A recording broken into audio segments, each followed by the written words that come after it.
Selamat berjumpa kembali semuanya. Pada materi dasar-dasar pemrograman menggunakan GNU Octave ini, kita akan mempelajari terkait dengan bahasa pemrograman dan pembuatan program sederhana menggunakan Octave. Program merupakan suatu produk yang dihasilkan dari bahasa pemrograman.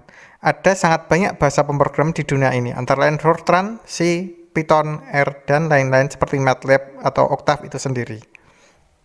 Agar dapat menggunakan suatu bahasa pemrograman dengan baik, apapun bahasa yang kita pelajari, kita harus terlebih dahulu memahami konsep bahasa pemrograman. Pemahaman terkait dengan bahasa pemrograman diperlukan karena komputer atau mesin tidak dapat memahami bahasa yang kita gunakan sehari-hari. Dengan demikian, diperlukan bahasa pemrograman yang merupakan sistem notasi yang digunakan untuk memfasilitasi interaksi antara manusia dan mesin, di mana notasi tersebut dapat dimengerti baik oleh manusia dan mesin. Pemahaman terhadap bahasa pemrograman ini penting tidak hanya untuk studi hidrometeorologi, tapi mencakup bidang yang sangat luas penerapannya, antara lain dalam penggunaan kecerdasan buatan dan pembuatan aplikasi mobile. Pada dasarnya, bahasa pemrograman terdiri dari sintak atau sintaksis atau perintah pemrograman dan semantik atau elemen bahasa pemrograman. Sintak adalah apa yang kita tuliskan sebagai perintah dalam bahasa pemrograman, sementara semantik adalah makna dari sintak tersebut. Sebagai contoh dalam kehidupan sehari-hari, kita seringkali berhenti di perempatan dan melihat lampu lalu lintas. Lampu-lampu lintas tersebut terdiri dari warna merah, kuning, dan hijau. Apabila diibaratkan ketiga warna tersebut sebagai sintak, maka semantiknya adalah hijau sama dengan jalan, kuning sama dengan waspada, dan merah sama dengan berhenti. Bahasa pemrograman dapat dijalankan apabila tidak ada kesalahan sintak ataupun semantik.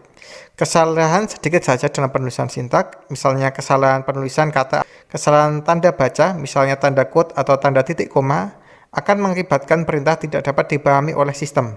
Sementara itu, kesalahan dalam penggunaan suatu perintah semantik dapat menghasilkan kesalahan komputer dalam menerjemahkan perintah yang kita inginkan. Jika kita mencoba menjalankan program dengan kesalahan sintak ataupun semantik, umumnya akan muncul pemberitahuan terkait dengan kesalahan program pada saat program tersebut dijalankan. Baik, kita lanjutkan materi ini dengan membuka Octave. Pada bagian atas, terdapat informasi current directory yang merupakan folder tempat program akan dijalankan. Perlu diperhatikan bahwa seluruh data yang akan kita olah, serta skrip berisi bahasa pemrograman yang akan kita jalankan, harus berada di folder ini, kecuali lokasi data kita sebutkan dalam skrip terlebih dahulu. Pada bagian kanan, terdapat command window dan editor. Keduanya digunakan untuk memasukkan perintah yang dijalankan dalam Octave. Command window digunakan untuk perintah yang pendek, meliputi beberapa baris perintah. Untuk menuliskan perintah pada command window, cukup tuliskan perintah yang akan diinginkan, kemudian tekan enter. Perintah yang panjang dapat dituliskan dalam editor dan disimpan dalam suatu skrip bahasa pemrograman. Pada Octave, skrip tersebut akan disimpan dalam ekstensi M dan harus disimpan dalam current directory untuk menjalankannya.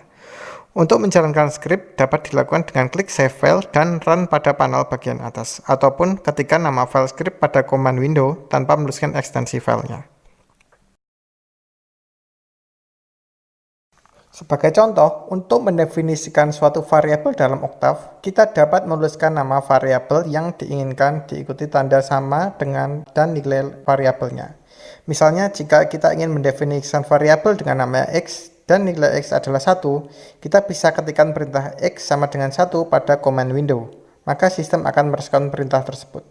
Pada panel workspace di sebelah kiri, akan muncul definisi dari variabel yang kita masukkan, meliputi nama variabel, kelas, dimensi, dan nilai dari variabel tersebut. Kita juga dapat melihat nama variabel yang tersimpan dalam sistem dengan mengetikkan WOS pada command window. Secara umum, semua nilai angka yang kita inputkan, baik bilangan bulat berupa 1, 2, 3, dan seterusnya, dan juga pecahan, misalnya 0,25, 3,14, dan sebagainya, akan dimasukkan ke dalam kelas double. Perlu diingat bahwa penggunaan pecahan dalam Octave menggunakan tanda titik, bukan tanda koma. Kita dapat mendefinisikan suatu variabel yang bukan merupakan angka. Misal, jika kita ketik A sama dengan tanda quote 1, misalnya, kemudian ditutup dengan tanda quote lagi, pada nilai variabel, maka akan muncul variabel baru pada workspace dengan nama kelas char, singkatan dari karakter, yang digunakan untuk variabel berupa teks. Seperti yang dijelaskan sebelumnya, Octave dapat digunakan untuk mengolah variabel 1, 2, 3 dimensi, dan seterusnya. Variabel dengan 1 dimensi disebut dengan array, sementara variabel dengan 2 dimensi disebut dengan metrik.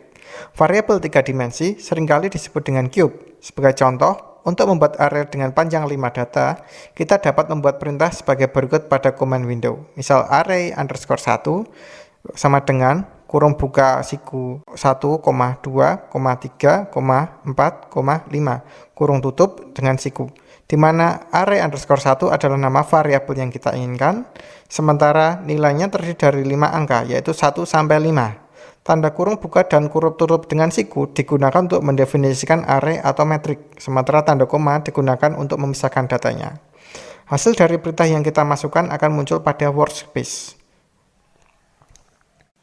Sebagai contoh lain, apabila kita akan membuat suatu metrik dengan ukuran 3 kali 3 data, kita dapat membuat seperti ini.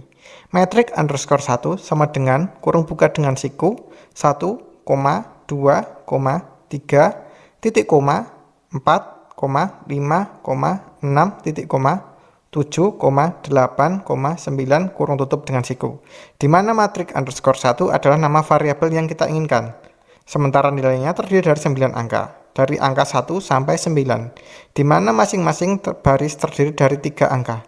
Dalam hal ini, masing-masing baris dipisahkan dengan tanda titik koma, sementara masing-masing nilai pada tiap baris dipisahkan dengan koma, dan diawali serta diakhiri dengan kurung buka dan kurung tutup siku. Pada workspace bagian kiri akan muncul metrik yang kita buat. Apabila nama variabel pada workspace diklik kanan dan pilih open pada variabel editor, maka akan muncul jendela baru bernama variabel editor dengan isi berupa tabel matriks tersebut.